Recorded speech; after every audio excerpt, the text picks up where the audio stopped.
السلام علیکم۔ جو برقع عورت کے پردہ اور زیب و زینت کو چھپانے کے لیے تھا، آج وہی برقع بے حیائی کو دعوت دینے اور خود کو غیر مردوں کے لیے نمائش کا ذریعہ بنایا جا رہا ہے۔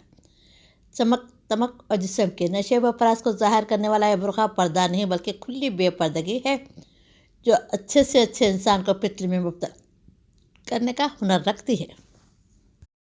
مرد حضرات کو چاہیے کہ اپنے اپنے گھروں کا جائزہ لے کر اپنے ماں اور بہنوں کو شرعی پردہ کرانے کی کوشش کرے کہ برقع ڈھیلا ڈھالا ہو، بالکل سادہ ہو، نہ اس میں کسی قسم کی چمک دمک ہو، نہ اس میں کوئی ڈیزائن ہو۔ حدیث میں ہے کہ تم میں سے ہر شخص نگران ہے۔ اس سے اپنے ماتحتوں کے بارے میں سوال کیا ہوگا، تم نے اپنے بیٹے اور بیویوں کو گناہوں سے کیوں نہیں روکا؟ سامعین، آج حجاب کے نام پر کیسے کیسے فیشن متعارف کرائے جائیں، بجائے عورت کو ڈھانپنے کے مزید اوریاں کر رہی ہیں۔ سوچے تو صحیح، کیا یہ وہی پردہ ہے قرآن نے جس کا حکم دیا ہے؟ پردہ عورت کو عزت و عظمت عطا کرتا ہے، نامحرم مردوں کے حریص نظروں سے بچاتا ہے۔ سادگی اپنائے، سادگی ایمان کا حصہ ہے۔ اسلام نے بگاڑ کے ہر راستے کو بند کر کے اس پر روک لگائی۔ اس نے لازم کیا کہ حتی المختار حجاب میں رہے، جسم کے اظہار کھلی آزادی سے گریز کرے۔ حقیقی رشتے کے علاوہ تمام لوگوں سے پردہ کرنا ضروری قرار دیا۔ زینت کی جگہوں کے سوائے شوہر کے کسی اور کے سامنے کھولنے پر سخت بندش عائد کی کہ اخلاقی بگاڑ کا راستہ ہی بند ہو جائے۔ مردوں اور عورتوں کے میل جول کے حدود قائم کیے تاکہ فتنے کا سبب نہ بنے۔ سامعین، یہ اچھی طرح سے جاننے کہ بد نگاہی فتنہ ہے، بد نظری تمام برائیوں اور فواحش کی جڑ ہے۔ یہ مرض بڑی تیزی کے ساتھ انسانی دل و دماغ کو متاثر کر رہا ہے۔ اسی تاثر کے باعث قرآن مقدس کا اعلان ہے، آپ ایمان والوں سے کہہ دیجیے کہ اپنی نگاہیں نیچے رکھیں اور شرمگاہوں کی حفاظت کریں، اس میں لوگوں کے لیے پاکیزگی ہے۔ بے شک اللہ تعالیٰ کی سب خبر ہے جو کچھ لوگ کر رہے ہیں۔ مومن عورتوں سے کہہ دیجیے کہ وہ بھی اپنی نگاہیں نیچے رکھیں اور اپنی شرمگاہوں کی حفاظت کریں، زینت کے موقع ظاہر نہ کریں۔ سورہ نور 30-31۔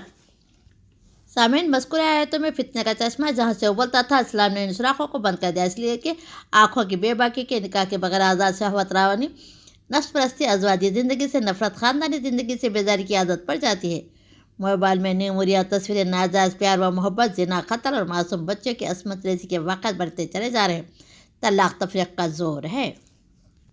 پورا معاشرہ جنسی پاکیزگی اور اخلاقی خطروں سے دور ہوتا جا رہا ہے۔ انہیں برائیوں سے محفوظ رکھنے کے لیے اللہ تعالیٰ نے بندوں کو نگاہ ریچ رکھنے اور شرمگاہوں کی حفاظت کرنے کا حکم دیا۔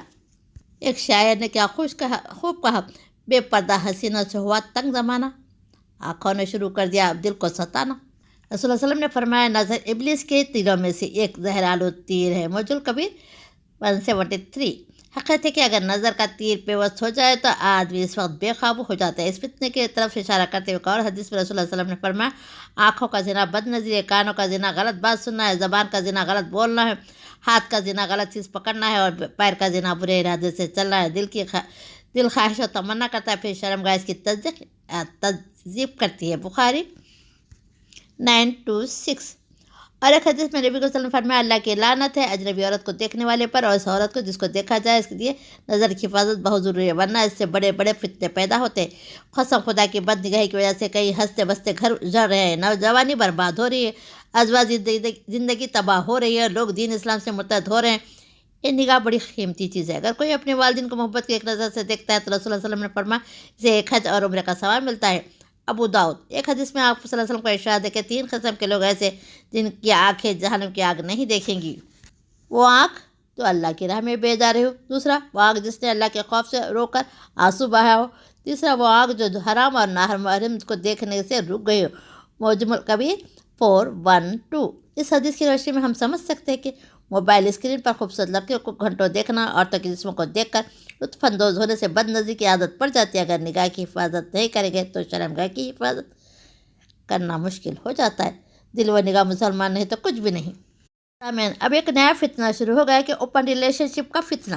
فیس بک اکاؤنٹ بناتے وقت آدمی کو اپنی ازواجی حیثیت لکھنی پڑتی ہے، جب کسی مسلم شخص یا خاتون کی ازواجی حیثیت میں شادی شدہ، غیر شادی شدہ وغیرہ کے معروف اصطلاحات کے بجائے ان اوپن ریلیشن شپ لکھ دیتا ہے تو بہت افسوس ہوتا ہے۔